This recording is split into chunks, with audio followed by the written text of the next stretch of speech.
Vita, can you hear us? Yes, I can hear. Jennifer? Yeah. Paul?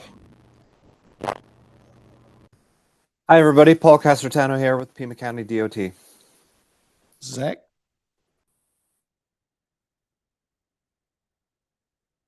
Hey, everybody.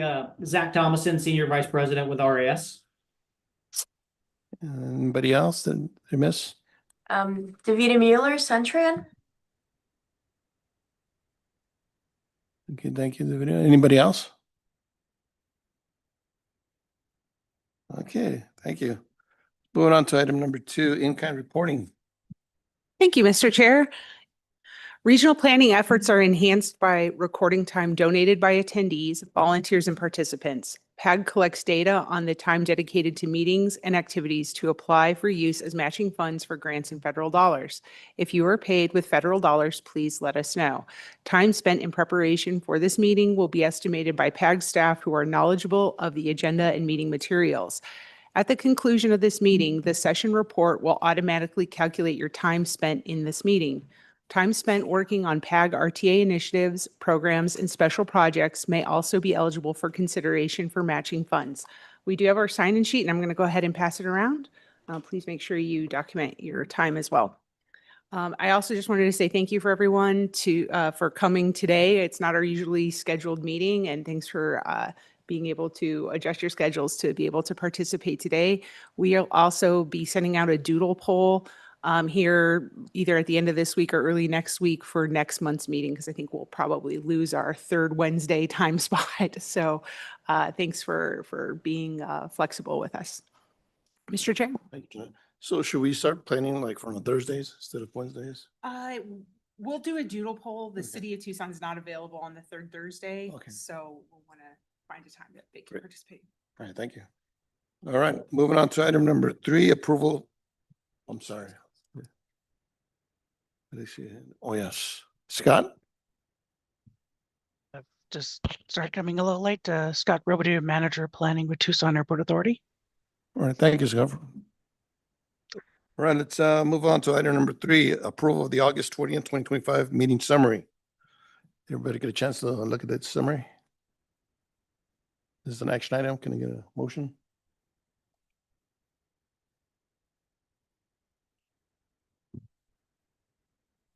Come on, guys. So moved. Thank you, Jeremy. Is there a second? And we have a second. Any questions, comments? All those in favor signify by saying aye. Any opposed? Aye. Any opposed? Motion carried. Approved. Thank you. Let's move on to item number 4, the ABM exploratory tool development update. Thank you, Mr. Chair. Xiao Li from our data science team will be presenting. Hello, everybody. Hello, TPC members, and good morning. My name is Xiao Li, and I serve as the transportation data science coordinator at the Pima Association of Governments Data Science Group. I'm here today to discuss the development of activity-based model exploratory tool, which is a project funded by the Carbon Reduction Program.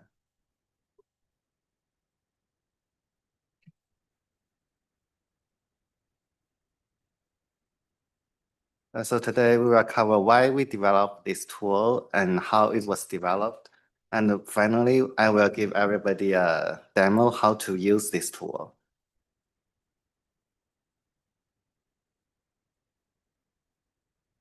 The primary purpose of this tool is to address the key uncertainties in travel forecasting. For current RMAP process, we only have one build scenario and one no build scenario. However, we are currently facing significant unknown, including future land use development and the adoption of emerging technologies like autonomous vehicles and electric vehicles, and the travel behavior changes due to telecommute and e-commerce. And we also expect to see the uncertainties of freedom movements too. To better prepare for these possibilities, we have expanded our RMAP scenarios by using the TMIP-EMAT tools, which allows us to analyze various combinations of these uncertainties and the policy options.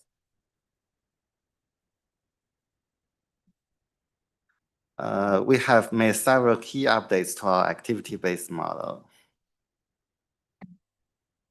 We have automated the ABM with our air quality model moves.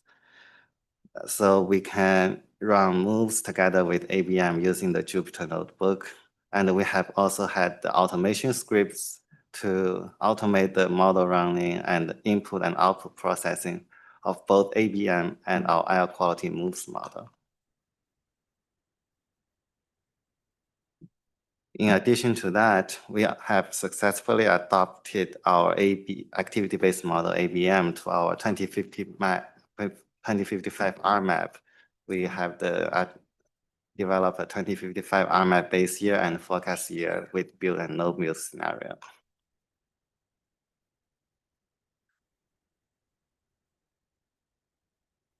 So the tool allows us to analyze a range of uncertainties and policy strategies.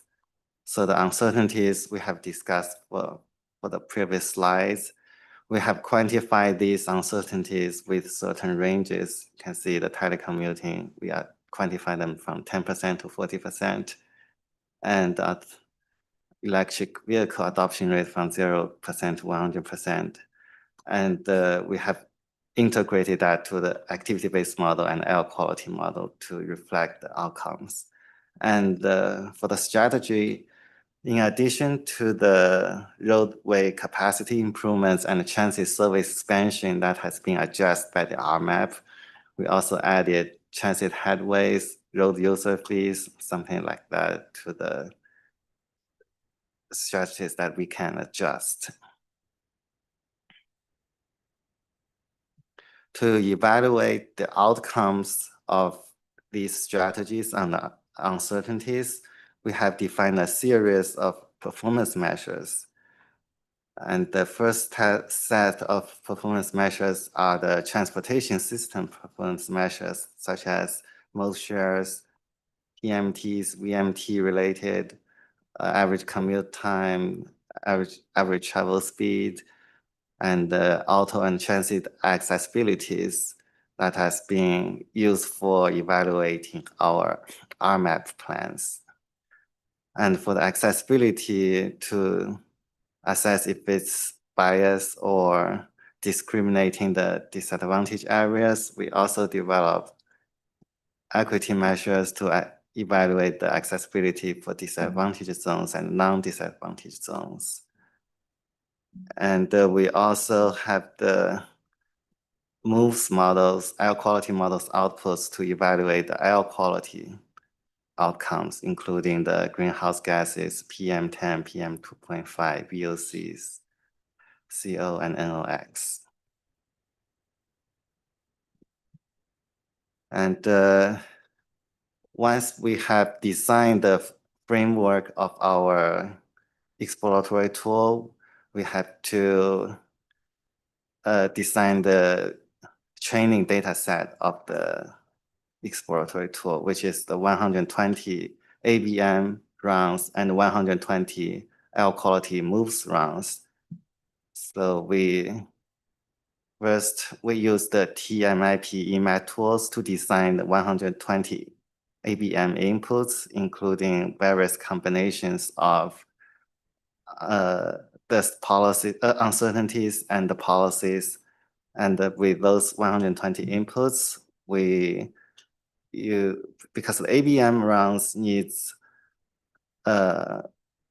very high computational power, but it's running very fast. But for the air quality model moves rounds, it doesn't need very high computational power, but it takes a long run time. So we combine four modeling computers with high computational power and 12 other computers with low computational powers and streamline the process to run 100 ABM runs and 120 moves runs, and put that data in a file structure and process the model outputs and organize them into a database.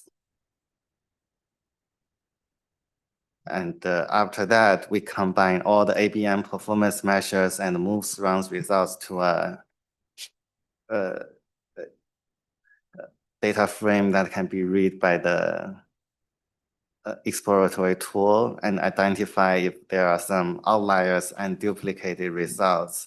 If sometimes we forgot to change the inputs, so we got duplicated result, then we need to rerun the model.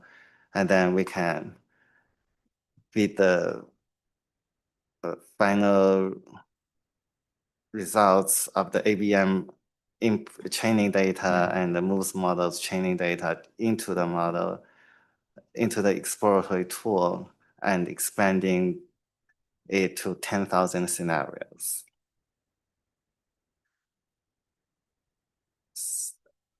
So once the teaming exploratory tool, EMAT tool got the 120 core models runs, it has a Gaussian process, which is a machine learning model, to expand this to 10,000 meta models, which is 10,000 more scenarios.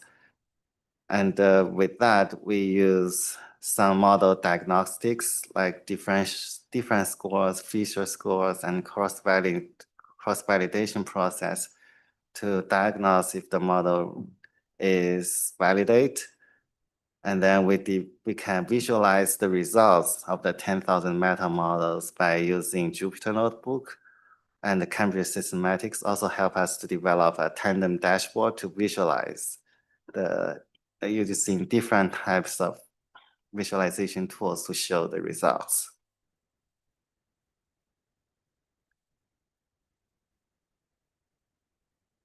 So I will demo this tool later, and the first visualization tool we can see is this dashboard that we can adjust the policies and uncertainties and show how the outcomes, including the transportation performance measures, air quality performance measures, and how well they change when we change the policy and uncertainty, which is a very straightforward one. And we can also explore the correlations between these policies and outcomes by using scatter plot matrix and to multiple variable viewer, which is also 2D and 3D scatter plots.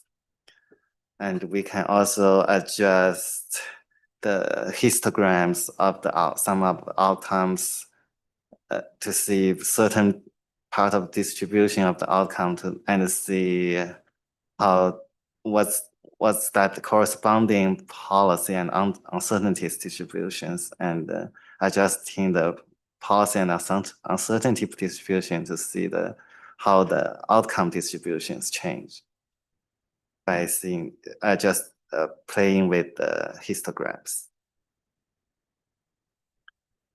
So here is the registration link for the exploratory tool visualization tandem website. So you can scan it or using this link to access, to register and then access this exploratory tool. And I can now demo this tool. Mr. Chair, may I add a little bit about? Sure. Yeah. So simply when we do our just a long range transportation plan, we typically develop the two and outputs, main outputs, the build scenario outputs and the no build scenario outputs. But we try to kind of just expand it a little bit more. That's 5,000 times more. That's not possible. If we run the model, one model run will take 20 hours. So 10,000 model runs actually it's not possible to complete in the within amount of time. So this model actually including AI tools and the meta model. So the model just the RMAP model actually expanding to 10,000 the scenarios. That's the main kind of just the contribution of this. And the tool will finally demonstrate the output points, just the two output points, the travel time one and the build scenario. And there's a no build scenario. But that and the meta model will create all the different just the variables and just the outputs based on those and the different uncertainties. Autonomous vehicle changing and the electric vehicle changes, then will show up that just what range and the outputs will be shown. And actually, so this is the tool and so far. Thank Yeah. you. So here is the website that if you register it and go in and log in, then you can see this dashboard. And we can adjust uncertainties and policies like electric vehicles. We can see with electric vehicles increase and decrease how these air quality performance measures change. And we also have, we click the meta model.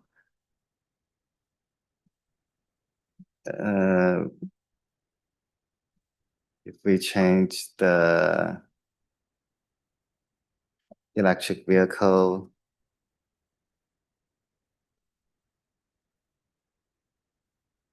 more than 56%, we can see the distribution of these performance measures. Like we can see the mean values of these pollutions, emissions is smaller if we select the high electric vehicle adoption rate. And we also can see the relationship between the variables. Like we see electric vehicle adoption rate, and y-axis is the, for example, VOC. I see when electric vehicle adoption rate increases, the VOC emissions decreases. And we can make it together with other variables to get a 3D view, like telecommute probably.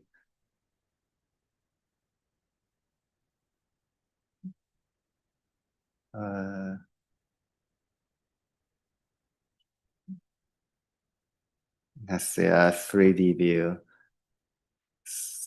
to see how electric vehicle and telecommute to affect the VOC emissions. And we can add as many as variables here to see their relationship with that scatter plot. Telecommuting again, VOC again. And we can add other variables here too, including the maybe EV. So telecommute rate increases, VOC decreases. More electric vehicles, the VOC also decreases. And that's the demo of the tool, and you can use that registration link to register and play with the tool yourself. And we are still updating the tool, so if you have some questions, and comments, you can send emails to us. Yeah, just in case adding that, and if you are TPC members, you can access the RMAP dashboard, and that link, you will just see that and directly just pop up on your screen, so you can navigate and whatever you want, and just the testing. If you have any questions, let us know, and we can kind of update. The model is a prototype. There are some caveats, and in terms of like a travel behavior, and they're not really reasonable. because of the future year and for 2055, and how you guarantee and the autonomous vehicle, how it can be used. So we don't know exactly. It can promote a lot of like a transit and uses, or maybe using more kind of just ride share. So we don't know, but there are some certain assumptions applied. So we can actually take whatever just a response that you have and for the developing the next version model. Thank you. Okay.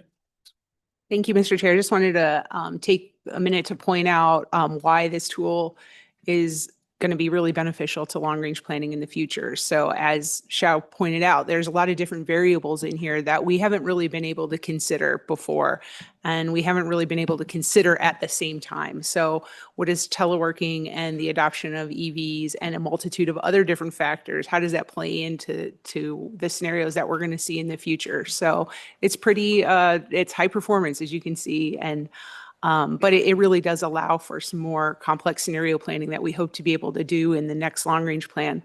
In our current RMAP, you did see some of this, and that was the equity performance side that we included, and that was sort of a test run where we haven't really set any performance targets in those areas, but because we have the tools now to do that, we can re-examine our performance measure package as we move into the next four-year cycle of the RMAP. So you'll see them use this tool more, but do get in there and I can say that I'm a planner, I'm not an engineer, I'm not a data scientist, and I can get in here and see what's happening and see how these variables play together. So get in there and take a look at it. And if you have questions, do reach out to Hunsu or myself and take a look at it and get your wheels turning and how we can think through our performance-based planning for the next cycle. Thanks. I was going to ask you really briefly, is this a new model or is this something that's been around for a while that you guys are just updating it? This is funded by CRP, one of the major funding sources. And so we included and the MOVES model as a big portion, and but also just including multiple different scenarios, how will affect that air quality, but as well as just other components as well. So we haven't actually used this model yet, but it's still in the embryonic stages. Kind of. It's an enhancement to the activity-based model that the data science team is using. So it's just sort of I don't know, to say an add-on doesn't really express how powerful it is, but they took the CRP funds that we received last year and developed this tool to help do some more, specific analytics. But we haven't actually used it for planning. We have, we have? did use the equity performance side. We did use some of the air quality. Did we include some of the air quality in the last ABM? Yes, Yeah. yes, for the air quality conformity and the dusting over here. And we actually just use the MOVES model tool, and that's required. And but also just that we incorporate in the model here together with activity-based model, our travel demand model. Yeah.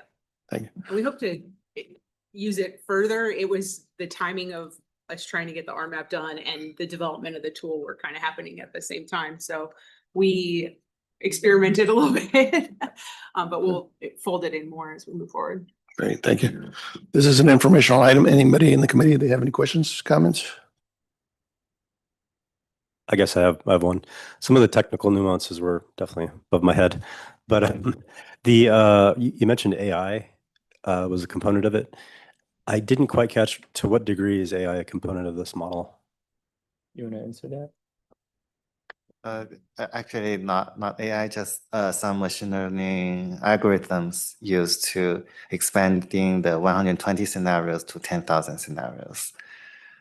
Just adding on it, and there are like just 120 core scenarios, and we actually ran the model. But to find out the relationship based on the different variables, so uncertainties are changing, autonomy is changing. So we'll capture that behavior and the relationship between just different variables, and that portion, machine learning algorithm actually utilized to show that just the patterns and smoothly. Thank you.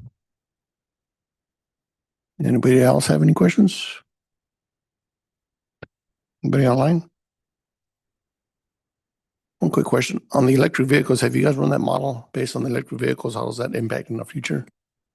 You repeat that again, I'm sorry. Electric vehicles. Yes, How's yes, that included. impacting I know that we have a bunch of questions on that, especially roadways and the number of vehicles being used and the user fee. Have you guys ran that model?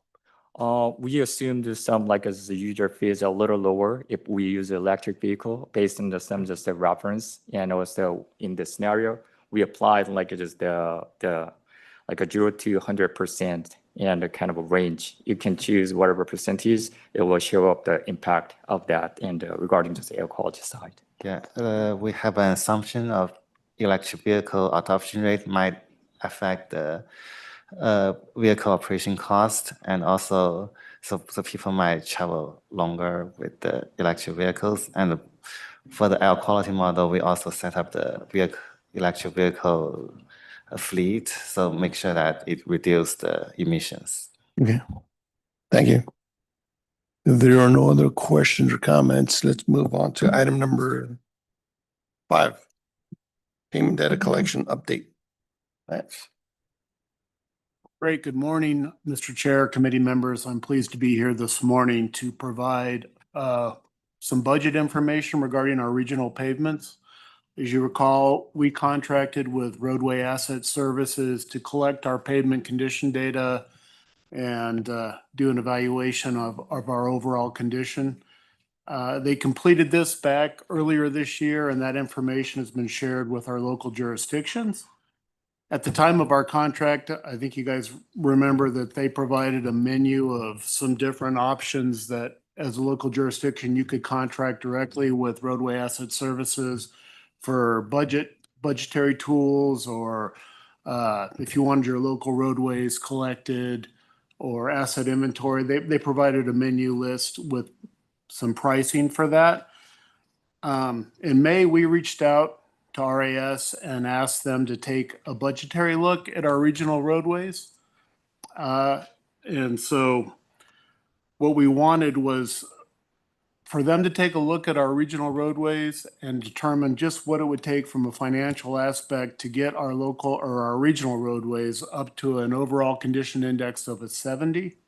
Now, some of our jurisdictions are already at a 70, and so the tool basically was what will it take for you guys to keep your roadways at a 70, and for those that don't have a 70, just what from a budgetary standpoint will it take to get you to a 70. So that's what we have this morning. We've got Zach Thompson from Roadway Asset Services online. He's going to present this budgetary information that they've determined. And as a side, I will share this data with our Regional Pavement Management Task Force so that all the jurisdictions will have access to this information. And with that, I can turn it over to Zach unless we have any questions before we start his presentation. Any questions? No. Zach, Go ahead, Zach. there you are, Zach. I see you. All right. Thank you, Lance. I appreciate that. Again, it is great to be here with you guys this morning. I'm not too far away. I live up in Chandler, so just a few hours up in the valley. So today we're going to be talking about the payment condition data and what it means in terms of a dollars and cents type of view. So we're going to talk about some budgetary models that we ran, as Lance mentioned. Lance, would you like me to share my screen, or I didn't know if you guys were sharing the presentation or? Control. I think we're Hi, going to Zach. give you Yes, controls. Zach, you have slide control. Okay, perfect. Excellent. All right. Let me.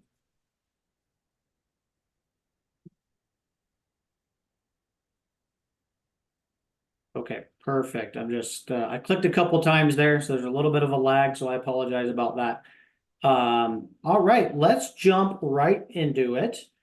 Let's first start with some system terminology, just to make sure that we're all on the same page in terms of what we did and kind of how we did it, and then we'll roll into all the model results. So let's talk about the survey area. So we surveyed roughly 2,400 linear miles of pavement.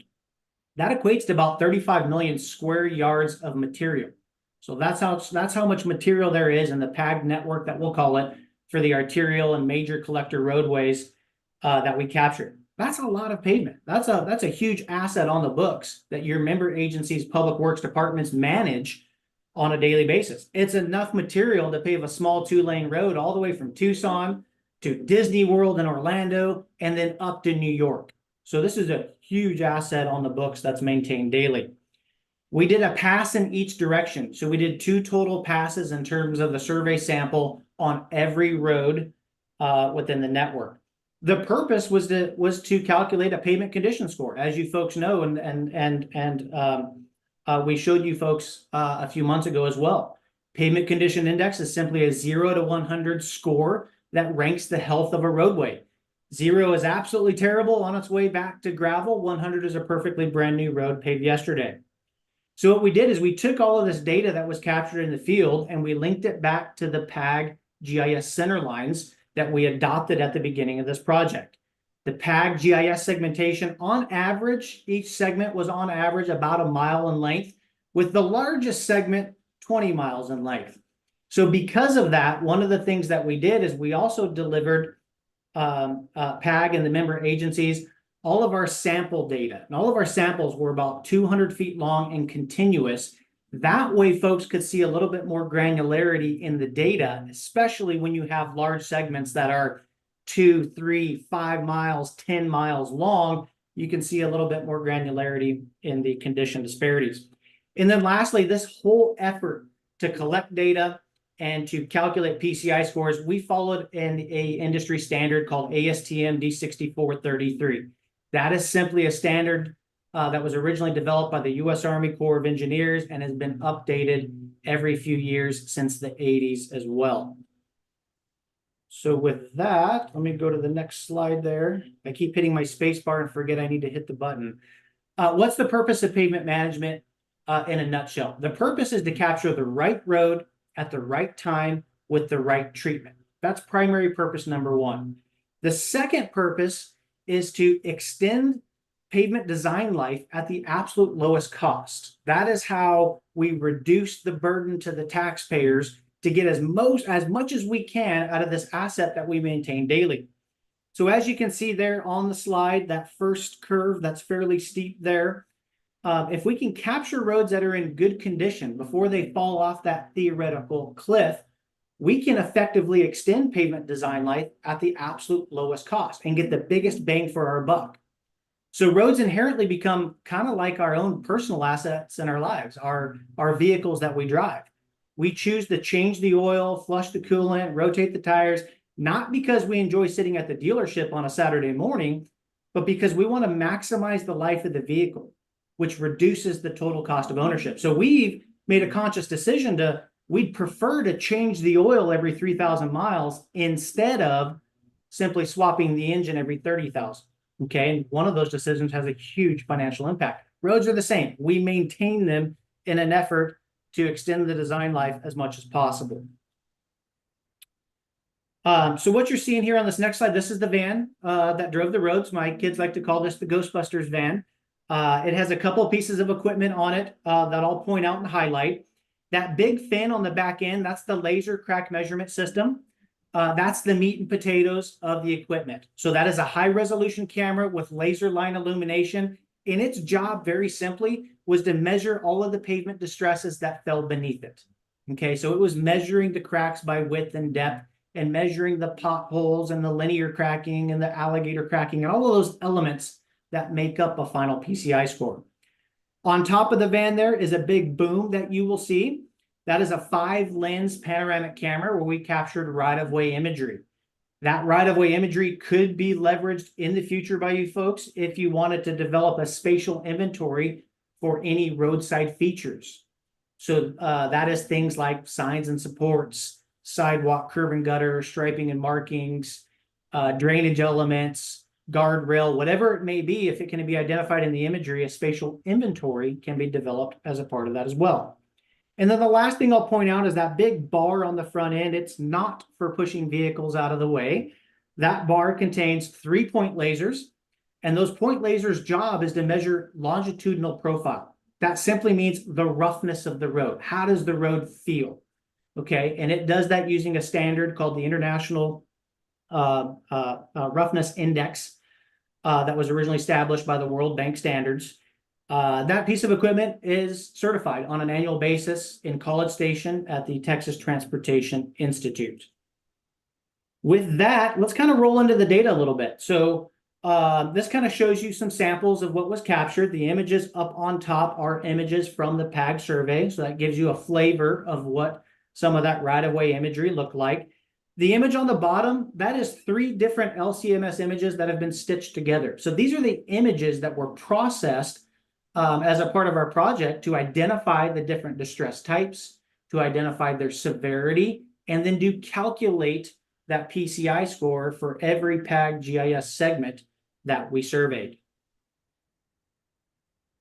So we know where we started. You folks have already seen this data here. This is the condition results that we presented on a few months ago. We presented the maps of conditions, the color code, very simple, kind of operates like a stoplight. Green is good, red is bad, yellow is that subtle level. In between there is a legend there that explains the different category ratings. Those are the ASTM categories to stay as standard as possible there. But one of the first things we have to do before we run a model, we've got to age the data. Now, for you folks, the benefit is we didn't have to age it very far, meaning the time period between when we surveyed the conditions and when we started conducting the analysis was pretty short. There are some clients that we have where that distance or that delta between the two is years, and then the aging has a more dramatic effect. For you folks, the aging didn't have a dramatic effect because it was less than a 12-month period from that time. So we aged the data to today's current date at the start of the analysis so that we could conduct models to determine what the funding requirements across the PAG network would be. So one of the first things we did too is we have to tell the model, we have to program the model with the intelligence so that it knows what to do. When we do any analysis, we program different activity types. Okay, so different types of treatments, maintenance, preservation, and rehabilitation type of activities. Well, in the PAG network specifically, we've got a lot of different member agencies, and they have different tools in their toolkit and different strategies and different philosophies for different types of activities they may do. So the purpose of the model was to stay a little generic in terms of the activities we used. So you'll notice here at the bottom, the treatment names that we use really lean on category names. So we're not necessarily talking about specific treatments per se, we're talking about categories of treatments. That way the toolbox in the model fit the mold for everyone, fit the mold for Tucson, South Tucson, Oro Valley, everybody, the tribes, that they could find some flavor of activity that would work for them. The real important part is the unit rate, is to make sure that the unit rate was budgeted at the highest activity that would be considered as a part of that category.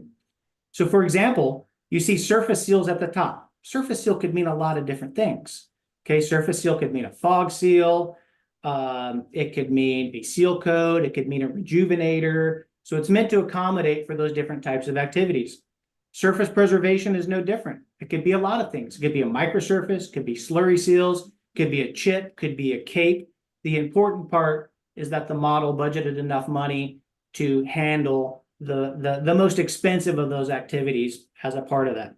And so on and so forth down the line, you see different activities that are very standard in terms of thin overlays and millet overlays and full depth reconstruction. So all of these were programmed into the models such that we had a toolbox that could be applied to not only the whole network, but to each individual member agency as well. One of the things the model does, I'll touch on this very quickly, the model looks at things from a financial optimization perspective. So it doesn't kind of just go in a worst first type scenario. It really attempts to maximize the limited dollars that you may have. And it does that by looking at things from a financial optimization perspective. And that's a mouthful. All that means is it calculates the cost of deferral across the network. The cost of doing nothing, the cost of kicking the can and deferring maintenance is how that works. So what you see here in this particular graphic is you see a dollar figure, that is a cost per square yard to apply the particular category of treatment that we're illustrating below it. And as I advance in the animation here, the white box, this is simple, basic arithmetic that the model does to say, okay, what's the cost of deferring from one category to the next? So the cost of dropping from a surface seal to a surface preservation is $7.50 a square yard. Or dropping from a thin overlay to a mill and overlay is $6 a square yard. Or the biggest of all is dropping from a mill and overlay to a full depth reconstruction is a $56 per square yard cost of deferral. So we've got some basic cost of deferral math, and then it goes one step further to identify all of the critical roads across the network. A road is considered critical when it's within 2 to 3 points of dropping into the next category. It's critical because if it's not captured in that year, it defers and becomes exponentially more expensive. So the purpose of the slide is really just to illustrate that the model harnesses financial optimization in an effort to maximize the dollars in the most efficient and financially defensible way that it can. So with that, let's take a look at the model results. Let's start with the magic world of unlimited funding. If PAG had a blank check to fix all roads in like new condition, what would that number look like? And that means every road gets what it needs. Some just need a surface seal. Others might need a thin overlay. Some need mill and overlay, and some need full reconstruction. That magic number is just shy of $800 million, almost $1 billion need in terms of a fix-all estimate on what the network would require based on its current funding. Couple of interesting takeaways. So if you look at the distribution split there, 53% of the needs by funding are related to full reconstruction needs. So and full reconstructions are not cheap. You folks know that. So there's a lot of funding requirement needs related to full recons in the network. 31% of the needs are related to preservation needs. Okay, and preservation is the lightweight activities we can harness. So surface seal, surface preservation, thin overlay. And then what's interesting is within preservation, 43% of the funding needs were related to thin overlays. Thin overlays were specifically programmed for roads that fall between a 60 and a 70. Okay, and there's some agencies that do harness and use thin overlay activities. Others might lean on a more deep patch campaign followed by a heavy preservation activity like microsurfacing. Lots of different strategies that worked very well, but it was interesting to see those numbers split. So that's just more of an observation of the numbers from a fix-all perspective. So let's take a look at the models themselves. The first model we wanted to run was we wanted to treat the entire PAG network as if it was a single entity, as if it was a single network, to establish some trends, to see if there were any trends in funding requirements. We ran a couple different scenarios. The three that I'll point out for you in this presentation are as follows. We talked about the fix-all requirement, just shy of $800 million for everything. The two others that you'll see here, that green line, that green line you see there that's fairly flat, that's the steady state PCI, meaning to maintain the existing PCI, network average PCI of 65 would require on the order of about $40 million annually just to maintain the existing level of service, okay? If we upped the ante a little bit and wanted to achieve a higher level of service in terms of targeting a PCI of a $70 million annually would be required to increase that average score across all roadways that we surveyed for PAG. Couple things I want to note. We did account for inflation. We used 5% annualized inflation in these models just to be safe. I know we're all hoping it's not 5%, but we all recognize too over the last 5 years inflation has been rather chaotic. The other thing I want to note too is that the $40 million annually required to just maintain the averages as they are now with that average PCI score of a 65, it's still not enough funding to really arrest the growth in backlog. Okay, and backlog is all your big ticket work. It's all the full reconstruction work, the roads that fall below a PCI of a 40. So we can see that even with $40 million annually dedicated to all of these roads, our backlog still represents 15% of the network. And that could be manageable, but as a consultant, we tend to get concerned as backlog starts to approach and exceed, say, 20%. it becomes very difficult to catch up without a large influx of capital in some form, because all of this big ticket work just piles up faster than you can fund it, typically for agencies that are experiencing higher backlog. I'm not going to go over this graphic, the graphic in the lower right-hand side that you see there. That was just the selections by year, by activity type, just to show you how much funding was being allocated for each activity type there. I've done that for each agency in this deck, but we won't go over that in detail for the sake of brevity. Let's look at Tucson next. So we ran some models specifically for Tucson. Again, we've got a fix-all.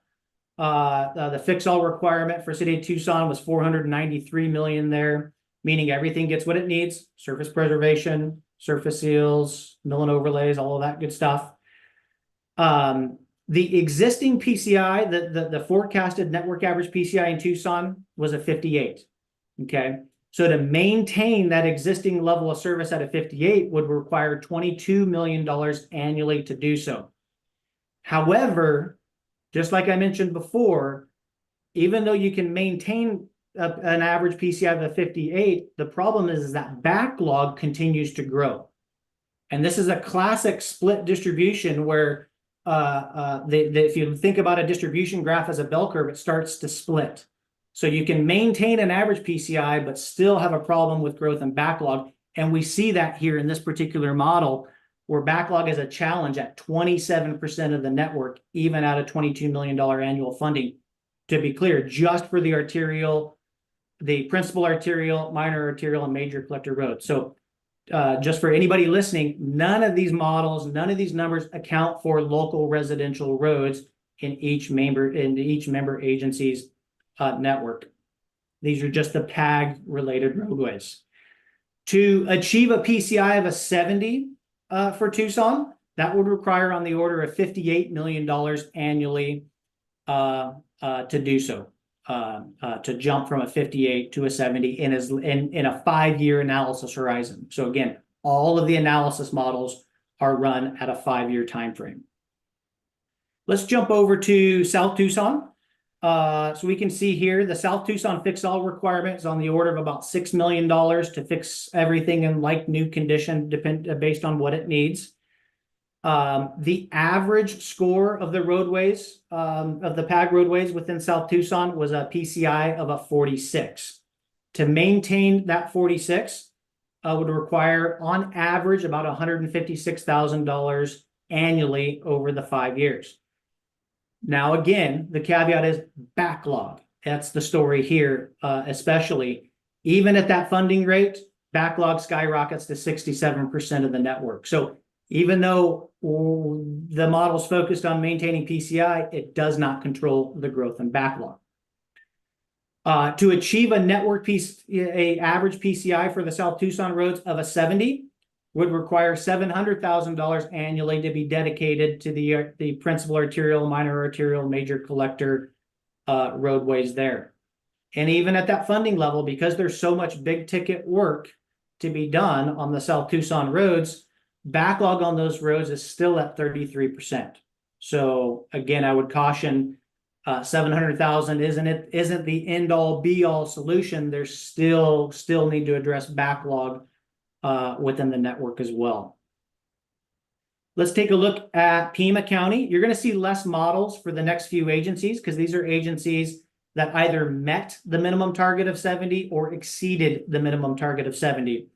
So in this case, there's 2 models. The fix-all scenario for Pima County was $223 million that you see there.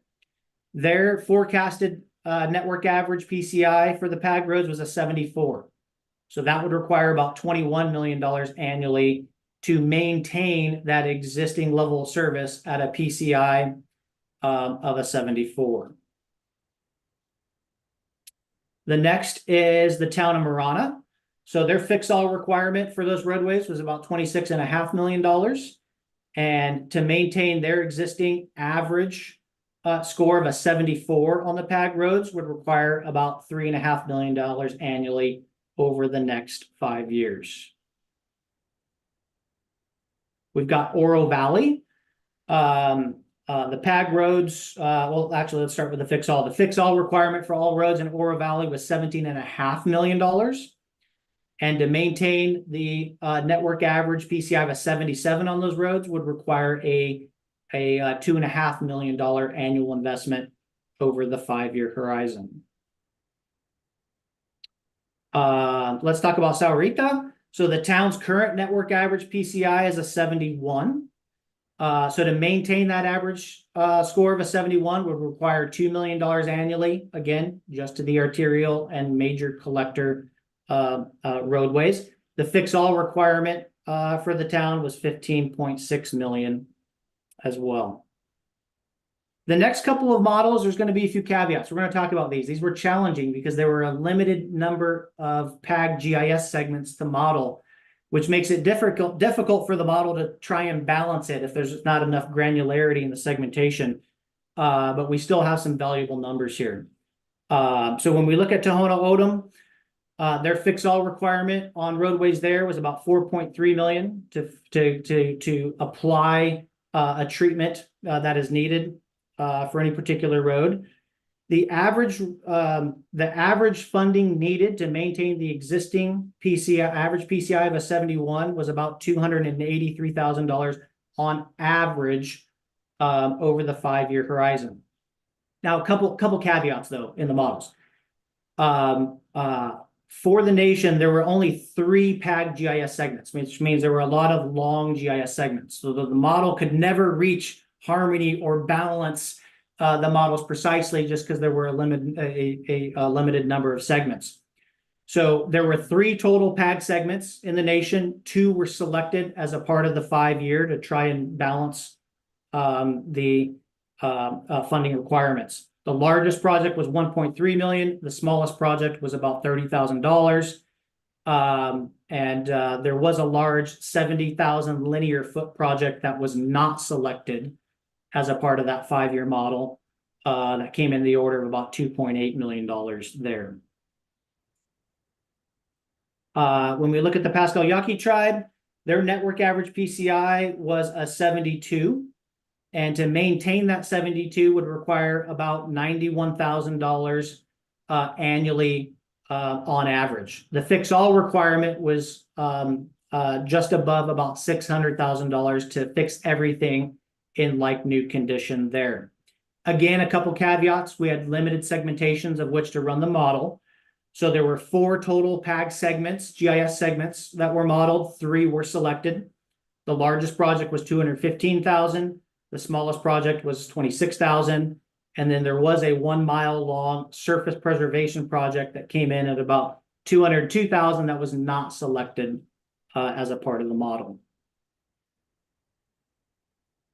And with that, I just dumped a whole bunch of numbers on you. I would be happy to answer any questions or comments if anybody has them. Any questions from the committee? Yeah, I definitely have a few. The first question I had was for the Tohono O'odham Nation, what roads were done in that study? You know what? I don't have the road names on me at this exact moment, but I can easily tell you by pulling up the data set and getting that over to you folks. I don't remember the exact road names that were surveyed for them. Okay, thank you. And next question I had, I guess, just looking, this is incredible, by the way. Really awesome technology for me. This is new. Really cool to see that this vehicle can do like a prescription for the road, just looking at it and kind of telling you what needs to be done. What is the cost per mile of your service? So the cost per mile, so we have a continuing services agreement with PAG. So we've got rates in there for the arterial roadways. Lance, I can't remember the exact unit rate, but I feel like we were somewhere in the range of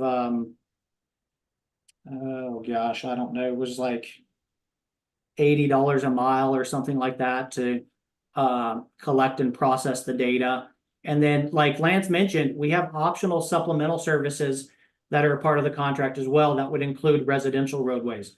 Residential roadways cost more to collect because our field production goes down. We can drive very quickly and get efficient production on major arterials, principal arterials, and roads like that. Residential roads, production comes down. So you will notice that the rates between arterial roads and residential roads are very different. And that's because the field production and what we can accomplish on a daily basis changed dramatically. Gotcha. And the last question I had is there contact information for you? Yes, I can send it over. Lance has my contact information as well, but I'm happy to provide it to anybody and everybody. Okay, thank you. Yeah, I can get it to you, John. Anybody else? Any questions? Yeah, Chair, quick question. Hey, Zach, Foster Burrell, Town of Marana. You mentioned there's inflation built into the model. With agencies that are growing drastically similar or condition as what Marana currently has, is there any way to add roadways, like project roadway, new additional roadways to the model? Oh, that's a great question. So, no, there's not an easy way to do it. So growth is not accounted for in the model. So to be very clear, it does not account for growth. It only assumes that all of the models are based on the existing material, the square yardage of material that is out there today. So as agencies like Marana and others that are growing add on new roadways, the short and simple answer is additional funding is required. Now, to answer that question, Fausto, we can calculate the cost. Actually, let me say this right. We can calculate the additional funding required as new roads are brought on based on the steady state models that we ran. So for a lot of folks that typically, it depends on the unit rates, typically is in the range of about $12,000 to $25,000 per mile is required for every brand new roadway that is added to an agency's road network. But it does not account for growth. It's a great question. You have a question? Did you call on me, Mr. Chair? I didn't quite hear the front of that. Thank you, Zach. This has been really great. My thoughts kind of go to some of the attempts to identify pavement rehabilitation needs within the long-range plan. So some years ago, we took an attempt at that at PAG and identified a number. So I'm wondering what your thoughts might be on the fix-all compared to keeping the backlog healthy over the span of like a 30-year horizon, and whether that can be something that you can maybe talk with Lance and the PAG group about to get a better, planning level cost estimate for what should be identified within a long-range plan. I think currently our long-range plan comes up a little short in terms of identifying the full-scale needs of pavement rehabilitation for the network. And so I'd like to, have us all consider keeping our eyes on that and making better attempts to present a more realistic number of what the scope and scale of that might look like over a long range period. Right. So there's that. And then I'm wondering, so it looks like you can have your model target toward an average PCI. Can you also target toward maintaining a minimum low threshold? What we've identified within Pima County is we want to have a certain small percentage of number of roadways under poor or failed condition. And so that's really our driving target, to keep that backlog from overwhelming us and taking over. I'm wondering if you can run scenarios that look at that type of thing. And that also relates to PAG's first attempt to identify what a performance target might look like for pavement condition. I think it was under 20% of the federal aid network in poor or failed condition. That was kind of the general target. And so I'm wondering if your scenario can line up with something like that as well. Yeah. So the neat part about the models is that they can be constrained, and we can run models that target any level of service. So running models that identify the required funding to control the growth in backlog, or maybe arrest it entirely, or maybe even reduce it, all of that can be run. So yeah, we can target models that target backlog. We can run custom models that have several level of service constraints, like you just mentioned, Paul. We've recently done that for the county, whereas the county has very specific level of service policies that are related to the different classifications of road as well, whether it's arterial, collector, or local road. And we were able to use the same system, the same models to apply those constraints and then see how the model reacts to it over time. Your question on time, on the time horizon, it's unlimited. So most agencies that are planning at the municipal level are looking, 3 to 5 years out to gauge projects. For longer range, that can be increased. It could be 20-year, it could be 30-year. The biggest factor that really needs some thought in it when looking out that long is inflation. Because obviously, we compound inflation annually, in that year 9 and 10 and up to 12, things get really expensive real fast. And that may be the reality too. But I always like to caution folks is, if we run 5% annually over 30 years, things get really expensive 30 years later. For sure. Those are all things to consider that can be done. Yeah. Thank you, Zach. That's really helpful.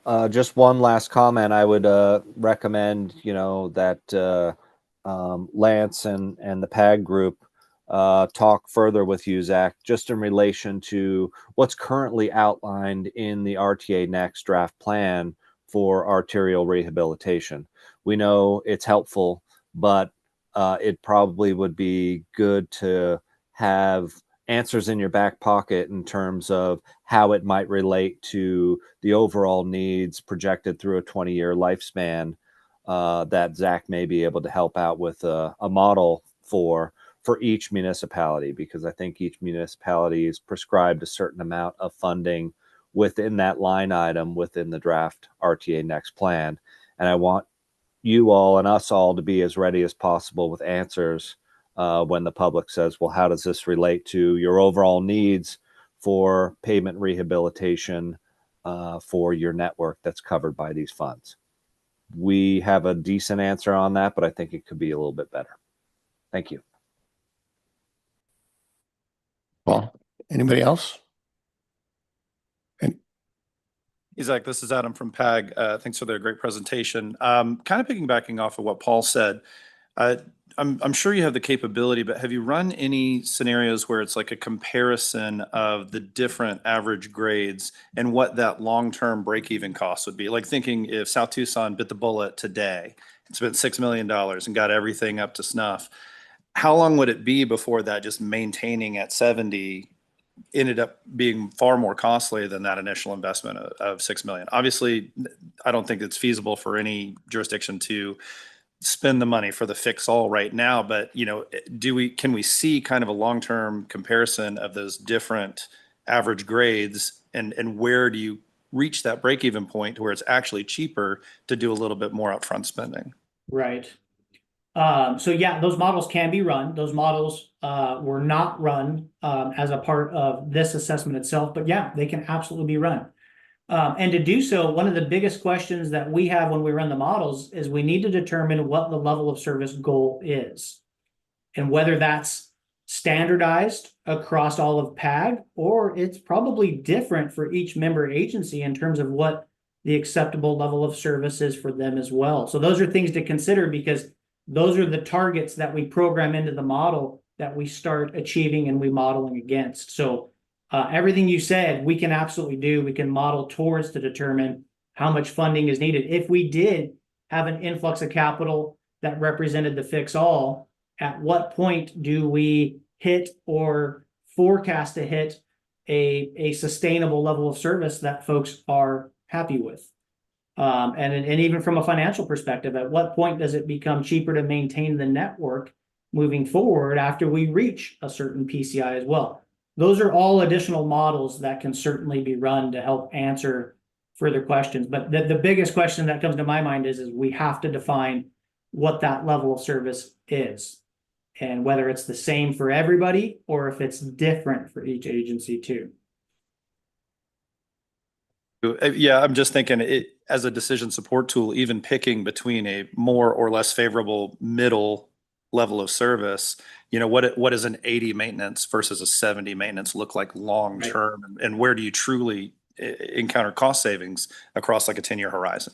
Right. Yep, exactly. Yeah, you know what, and that's classic. As your network average conditions rise, the cost to maintain the network reduces a little bit. Now, I always like to caution, I always use the word a little bit, because no matter what condition your road network in, if your average score is let's say an 83, which would be a phenomenal score, that means you have a lot of really good roads, but you're still going to have a tail on that distribution, and you're still always going to have some roads that are bad.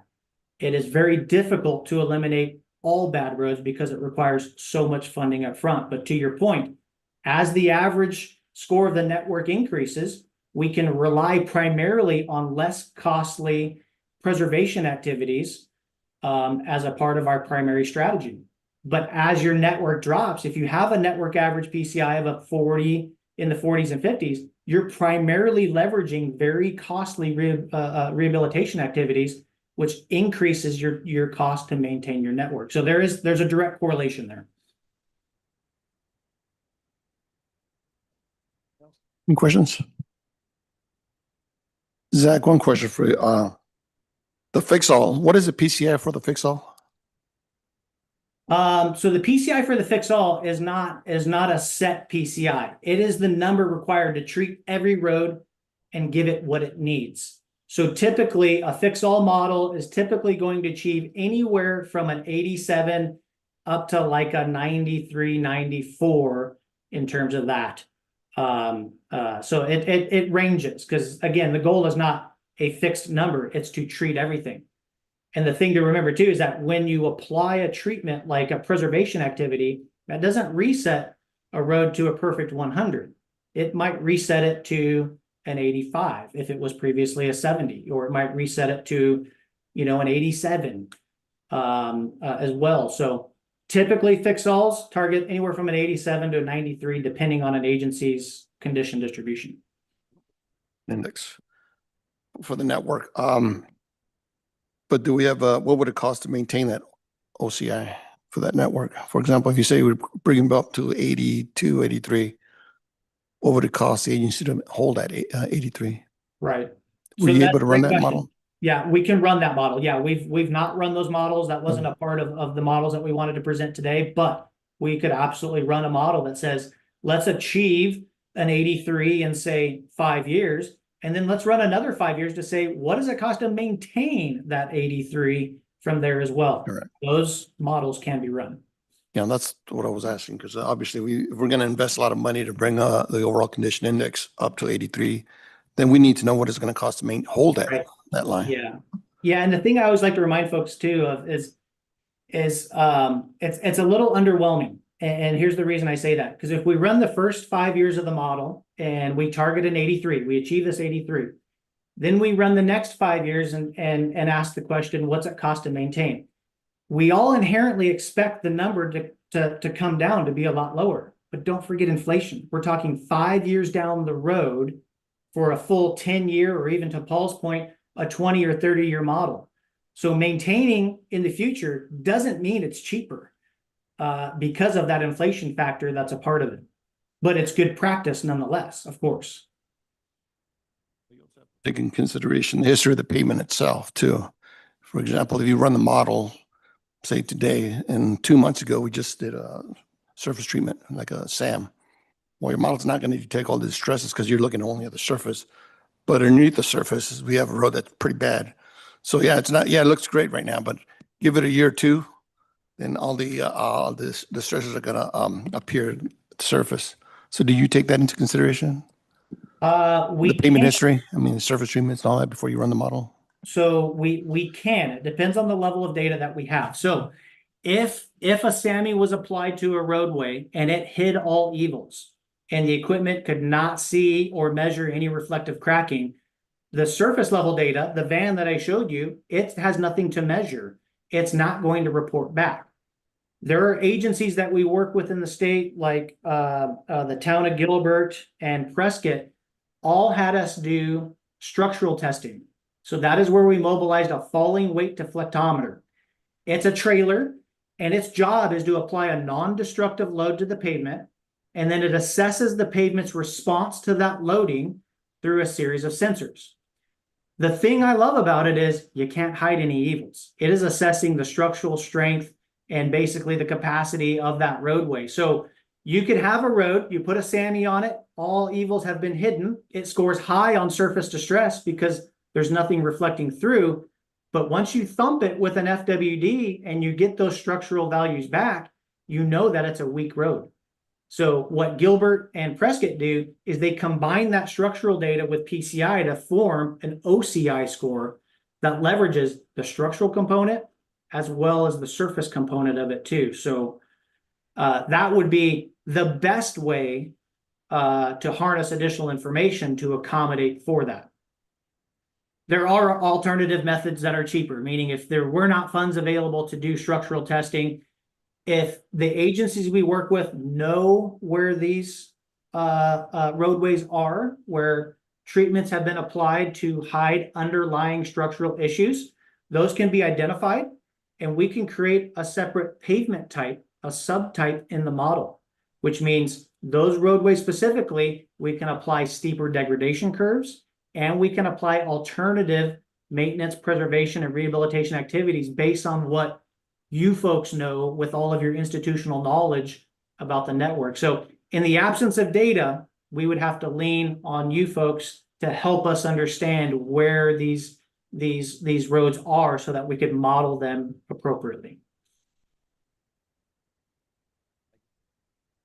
Jamie. Mr. Chair, Zach, great presentation and information. So the choice of the 5% inflation factor is really a critical one. And so I don't know if you can speak just briefly to why you chose 5%. Also, is it possible to run another series that maybe has lower an inflation factor? Yes, in terms of the logic for 5%, quite simply, that just seems to be the average number agencies that we're working with across the country are choosing to roll with.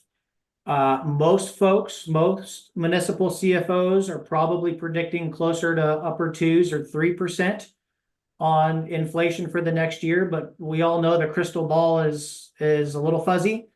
It's hard to predict. So most agencies we work with try to lean on being a little bit more conservative because of the fluctuations in material and labor pricing that we've seen historically. So 5% has been what I would call a happy medium. I recently did a council presentation for an agency in Southern Texas. They chose to use 9% annualized inflation. I will say that is the highest I've seen, I think I've ever run in a model, but that was based on their local policy decisions, what they've seen in their marketplace, based on their geographical location as well. So it was just an average. Could additional models be run and lower that? Absolutely. Yeah, we could change the inflation rate, cut it in half to 2.5%, and then run additional models. You're not going to see anything change in the trends, meaning the trends are hard to overcome without a large flux of capital, meaning those backlog numbers that I was reporting, you're not going to see a whole lot of change in the outcome of backlog just with a 2.5% inflation correction annually. But you will see some changes in some numbers, but overall trends are going to stay the same. Zach. Anybody else? Questions? Online? Seeing none. Okay, thank you, guys. Let's move on to one last question. Are you going to be able to give us the PowerPoint presentation? Yes, my plan is to share that with the regional pavement management task Great. force members. So, and I can get you guys a copy too. Great, thanks. All right, if there's no other questions, let's move on to item number 6, Transportation Improvement Program, related updates. Jamie. Right. Thank you, Mr. Chair and members of the committee. We have just a few updates for you today related to the Transportation Improvement Program. I'm going to use the clicker here to advance, see if it works.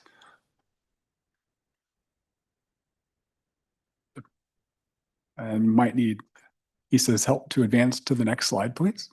For me. All right, thank you. So Adam's going to kick off our updates to talk about the TIP rollover process and the status of other TIP amendments. PAR is then going to provide a brief overview of the carbon reduction program notice of funding availability that was issued, as well as the regional transportation alternatives grants call for projects. And then I'll wrap it up with some updates on the RTA Next election as it relates to future TIP activities. So we'll turn it over to Adam. Thank you. All right, Mr. Chair, Jamie, I feel a little guilty because I have great news to share and I did not individually contribute to bringing about this great news. But for Jeanette and Hyunsu and Dustin and Hannah, on behalf of them, just very, very pleased to announce that we did get our air quality conformity determination. And so the lapse grace period that has been plaguing the TIP for over 8 months now, that onus has been lifted. So we are celebrating here within the building. And can we go next slide, please? So yeah, air quality conformity lapse grace period, that's been the thing that's been hanging us up.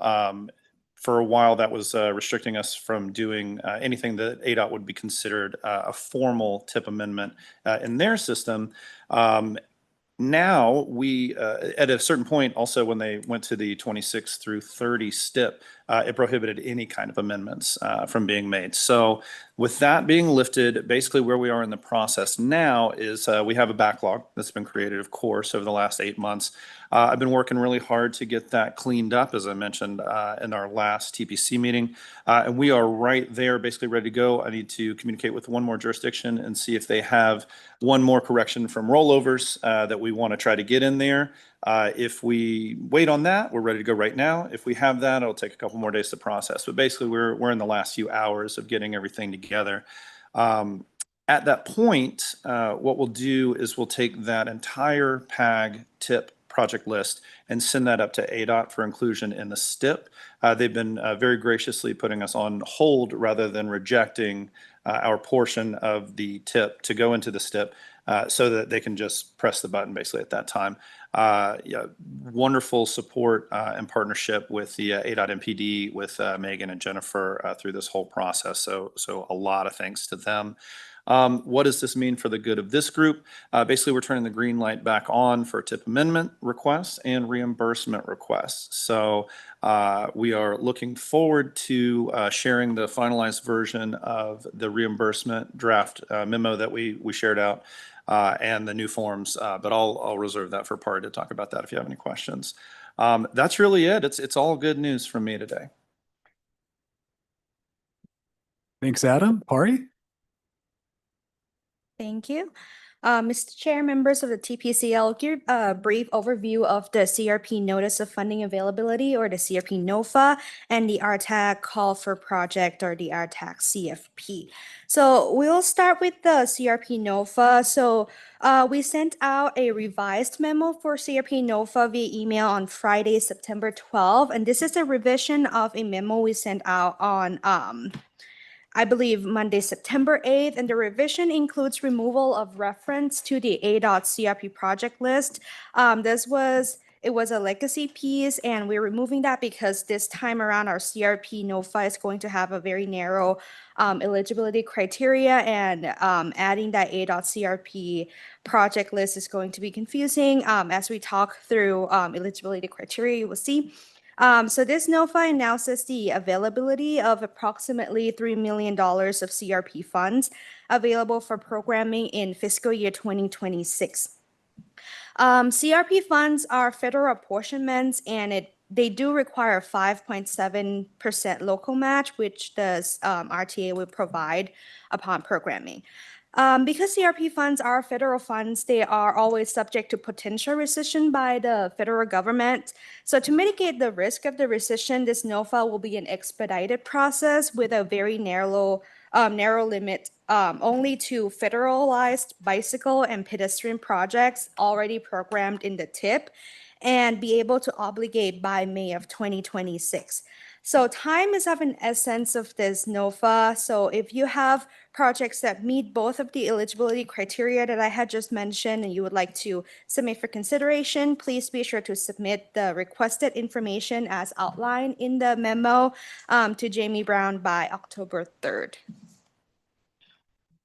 Next slide, please. Yes. Next, let's look at the funds and method of allocation. So funds are sub-allocated by population area and limited only for use in the population area they are assigned to. So the map you see up here on the screen will show the boundaries of population area in our region according to the 2020 census urban area. So you'll see where the projects of your choosing will be in the boundaries within the map. Because they are sub-allocated to the population area, that creates additional restriction on how funds can be programmed. The amount sub-allocated to population area may not necessarily correspond with the needs in that population area.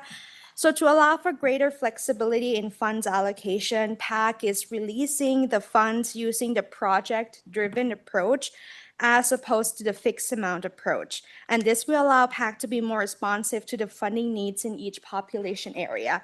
And this is the method of allocation that's new to all of us. So I wanted to take the opportunity today to walk you through what that would look like for this NOFA. Next slide, please. Thank you.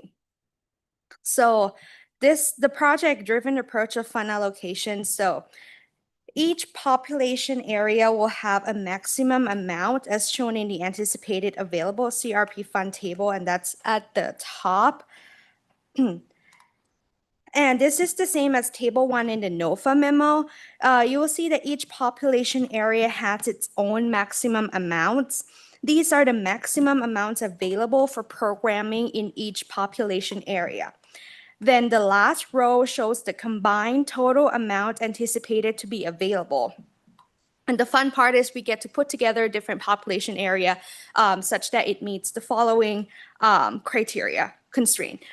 First, the awarding amount by population area do not exceed these maximum amounts listed in their respective population area, and the total awarded amount or the sum of the awarded amounts across all population area does not exceed the maximum available amount in the last row. So we'll look at an example, and that would be in the bottom table of this slide. So for example, for the less than 5,000 population area, if the committee decided to award $350,000 to that population area, that would be allowable because it is still under the maximum amount for that population area, which is $619,000. The same thing will go for 5,000 to 45,000 population area and the greater than 200,000 population area.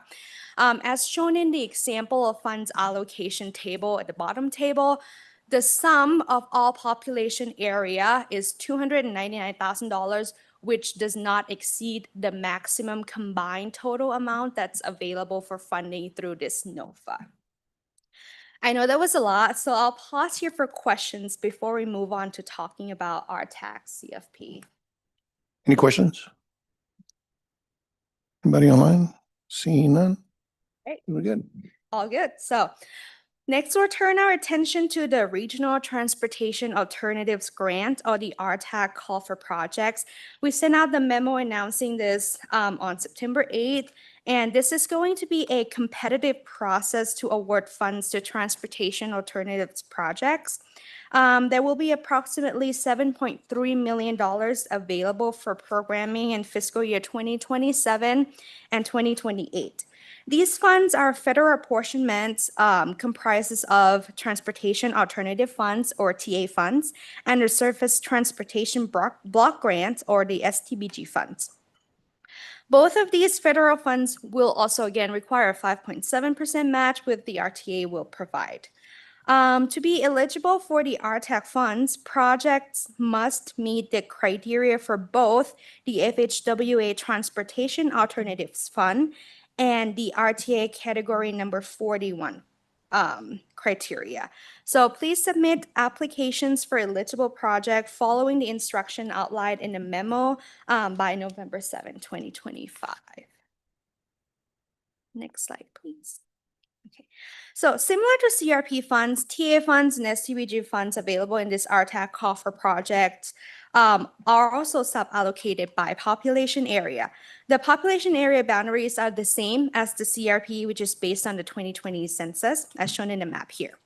So similar to the CRP NOFA, we are improving flexibility in funds allocation among population area. So we'll be again deploying the project-driven approach to this CRP. And it works very similar to the CRP NOFA. And we'll see an example here in a minute, except it has a couple more constraints to it because we are allocating fund between the 2 fiscal years.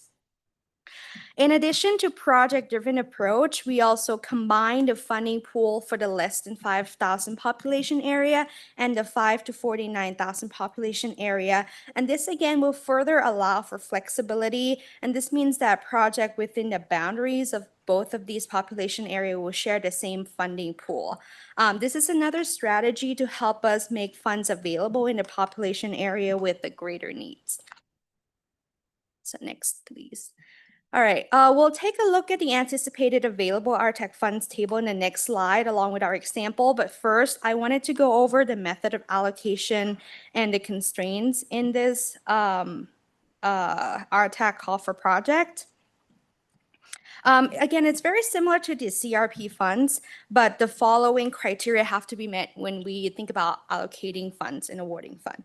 So first is the population area constraint. So the awarded amount by population area must not exceed the maximum available amounts in their respective population area. Second is the population and the fiscal year constraint. So the awarded amounts do not exceed the total maximum available amounts by population area and by fiscal year. Third is the fiscal year constraint. Our awarded amounts by fiscal year do not exceed the total maximum available amounts in their respective fiscal year. And lastly, the fourth constraint is the total amount constraint. This is going to require that the total amount across population area and fiscal year do not exceed the total maximum available amount. So let's look at the example, and that would make a little bit more sense. Thank you. So the top table again is the anticipated available RTAC funds, and this is going to be the same table as table 1 in the RTAC CFP memo that you received. It shows the maximum amount of funds available for programming by population area, by fiscal year, and in total. So very similar to CRP funds, funds can be programmed however the selection panel sees fit as long as the 4 constraints we just talked about are met. So let's look at an example in the bottom table. So the first constraint we talked about in the earlier slide was that population area constraint. So in the example table, each awarded fund by population area in each fiscal year is within the maximum limit of its respective population area. So you'll see, for example, if we decide to award $1 million in fiscal year 2027 for less than 49,000 population area, and that is allowable because that's less than a maximum amount for that fiscal year and population area, which is $3.3 million.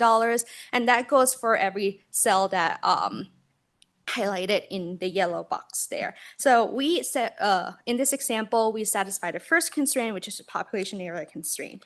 The second constraint is the population area and the fiscal year constraint. If we advance one more, we'll have another box. One more, please. Yes. So the sum of the awarded amount across fiscal year do not exceed the maximum limit. So see that for less than 49,000 population area, for example, across both 2027 and 2028 awarded years, it is going to be a $3.4 million, and that is under the 4.8 maximum amount allowed. And the same goes for the greater than 200,000 population area as well. And the third constraint is the fiscal year constraint. So the sum of the awarded amounts across population area do not exceed the maximum limit. Could we advance 2 more, please? Yes. So in fiscal year 2027, if we award $1.7 million, that's allowed because it's under the 4.6 maximum limit, and the same goes for fiscal year 2028. And last but not least is the total amount constraint. The sum of all awarded amount across population area and across fiscal year does not exceed the total funds available through this RTAC call for project. Advance 2 clicks, please. So we'll see that the total funds programmed in our example is 7.3 million, which is allowed because it's well under the 7.381 maximum available in this RTAC call for project. I know that was a lot, so I'll take a pause here for questions. Any questions from the committee? None? Please continue. All right, Okay. thank you. If you have any more questions, please let Jamie, Adam, and me know. Our emails address are available in the memo. The project-driven approach to funds allocation is new to all of us, but we believe that will definitely help the available funds be more responsive to the needs of the region. I'm also happy to meet one-on-one or develop further tools to help better explain the project-driven concept, so please do not hesitate to let me know. And that concludes my report for today. Thank you, Pari. And just to continue with our updates, we have one more update. So next slide, please. And just thank you, Pari, for walking us through that information. It's in the memo, but it's a little bit complicated. It's a new way of doing things. So we did want to walk you through this and also have the opportunity for questions. But again, as Pari said, that if you have questions before the deadline, do feel free to contact us. We'll walk you through it as best we can. So just switching gears for this final update. At the last TPC meeting, we talked about the steps in the TIP development process. Normally, we would start a TIP development process in August. But the key thing is that our process is about 10 months long with several phases that are sequential and dependent on the previous. So it's really critical that we have all of the project lists in draft form before we start the technical analysis so that we're not doing any rework and repeating steps. And all that technical work feeds into the public engagement process, which feeds into the final approval. So as we talked about that, we said it's really important that we also don't get ahead of the RTA next election, right? So since our last meeting, as you all know, the RTA board did approve the RTA next plan to go to the voters, and the Board of Supervisors did approve the plan to go to the vote in March. So that's great news. The outcome, of course, of the next RTA next election will determine the next steps with the TIP. Next slide, please. When we talked at the last meeting, there were no major concerns expressed by the TPC about waiting to start the TIP development process until after the March election. As we talked about, there could be a considerable amount of rework if we were to start now and then find out that the outcome is different than what we had been planning for. At the same time, we also don't want to get ahead of that process and presuppose an outcome before March. That said, there are things that we can do between now and March that are planning activities, right, to be best prepared. So depending on the outcome of the election, we can move forward quickly with major TIP amendments and starting that TIP development process. But we would like to know from this group if there are any major concerns with waiting to start the TIP development process until after March. So that's really kind of the key point of bringing this forward again.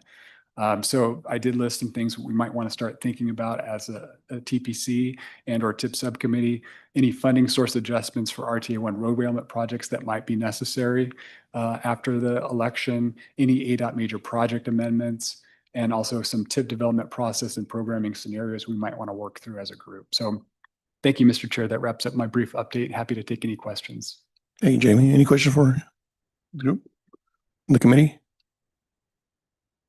Just want to say I concur with the timeframe of waiting till March after the election, because even if the RTA next was to pass, these projects are set in 5-year periods, so we don't know where it's going to land on the TIP, which one's going to go first.